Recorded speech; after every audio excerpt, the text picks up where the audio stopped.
Let's be honest, we could all do better about getting a healthy helping of veggies on our plates. That's the focus of this new cookbook called Veggies for Breakfast. Inside are 100 delicious recipes for healthier mornings. And joining me now is the book's author, Willi Galloway. Thank you again for coming on the show. Yeah, absolutely. Good morning. Good morning, good morning. Why a book on just all breakfast recipes? Well, I was sitting at my kitchen table one morning eating eggs and toast, and thinking about how it's hard to get all the veggies you're supposed to eat, 5 servings a day, if you only have it at lunch and dinner. And I was like, why don't I eat more veggies at breakfast? And so that kind of started me down the path of intentionally trying to eat veggies at breakfast. Yes, and so how do you plan ahead? Because no one's really going to be sitting there chopping. If you are, good for you in the morning. I guess I'm not. Okay. Well, yeah. So basically, if you want to eat veggies at breakfast, you have to do a little bit of planning. And so meal prep is important. There's a section at the beginning of book called Breakfast for Busy People, like how to have veggies at breakfast. And it really comes down to, I like to make a little what I call a salad bar box. Oh, yeah. Which I shave some vegetables on Sunday and put them in my fridge, and then they're ready to grab and go at breakfast or really any time of the day.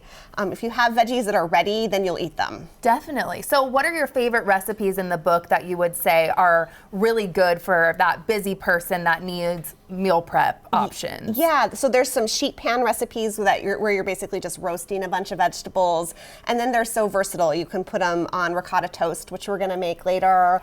You can put them on a savory oatmeal. You can tuck them into a breakfast sandwich or a breakfast burrito. So they're there and they're versatile, and you can just use them however you want. Oh my gosh, and you have over 100 delicious recipes in the book, yes, right? Yes, there's a lot of recipes. So there's lots of ways you can mix and match and just make food that you want to eat and your family will eat. Well, I already know I'm going to want to eat what you're making today. So we're going to start over here with a smoothie. Yeah. What kind of smoothie are you making for me? Okay, so this is a pumpkin pie smoothie. Ooh. And it's got 3 vegetables in it. So it's got a cup of pumpkin. Okay. And then it has my favorite way to sneak vegetables in. So if you have people in your life, like I have a kid who don't always want to eat vegetables at breakfast or maybe at all, you can put cauliflower rice in. So cauliflower rice? Yeah, you find it in the freezer section. It's frozen. You want to make sure you get the plain kind because sometimes there's ones with flavors. Yeah, or mixed veggies I feel like in it, but just the plain. Okay. Plain. And so instead of using ice, you use the cauliflower rice. And so it's cold, but once it's in the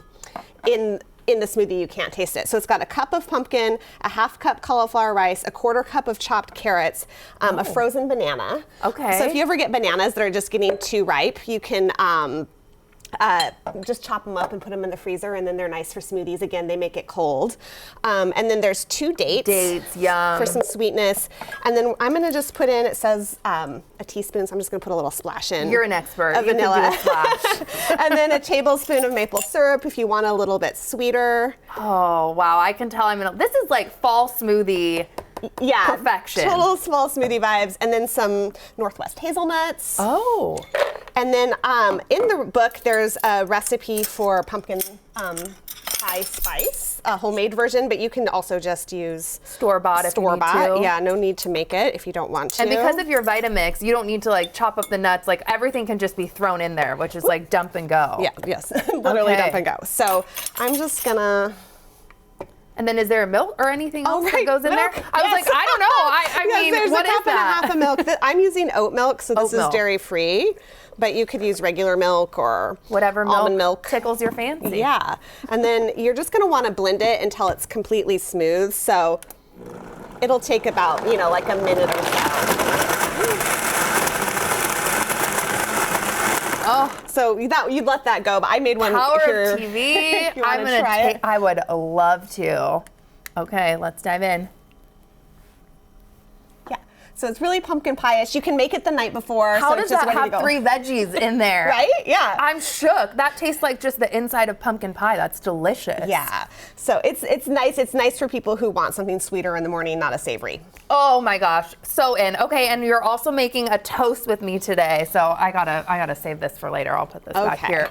What am I doing over here? Okay, so you're gonna make whipped ricotta. Whipped ricotta. And I don't understand why more people don't eat whipped ricotta. A lot of people are trying to eat protein Ricotta is really high in protein, and it has a really neutral flavor. So the nice thing about it is you can flavor it in different ways. So you're putting in a cup of ricotta and then just a tablespoon of heavy cream. Heavy cream.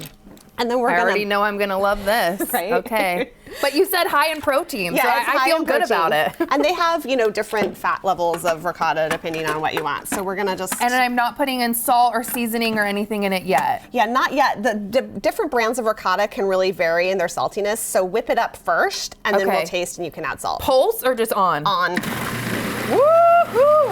And you will run it for a minute, so it gets nice and fluffy and kind of glossy instead of looking sort of grainy.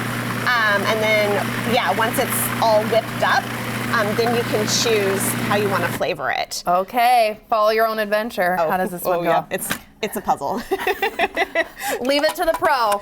Okay. What did you all bring here? Because you already have some delicious toast, but I get to kind of choose my own adventure, right? Yeah, you can choose your own adventure. So I did, I put some curry powder in, and then I topped it with some carrots and some radishes. I also made one that had lemon zest and dill and a little garlic.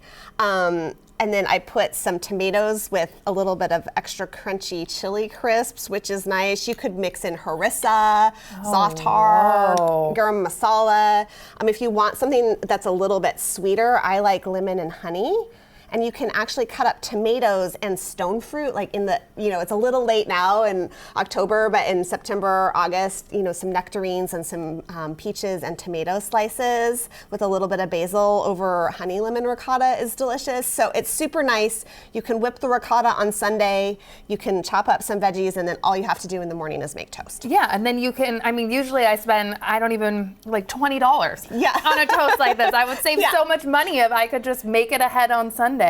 I'm going to try this. You have a book signing coming up. Tell people about that. This looks so good. I'm going to be up at Gobble Up Northwest. It's on the 15th of November at Magnuson Park. It's a super fun event. There's going to be lots of cookbook authors there signing, as well as tons of local food vendors. The ricotta, legendary. I don't know what I like better, the toast or the pumpkin pie. I can't decide. Thank you so much for being here.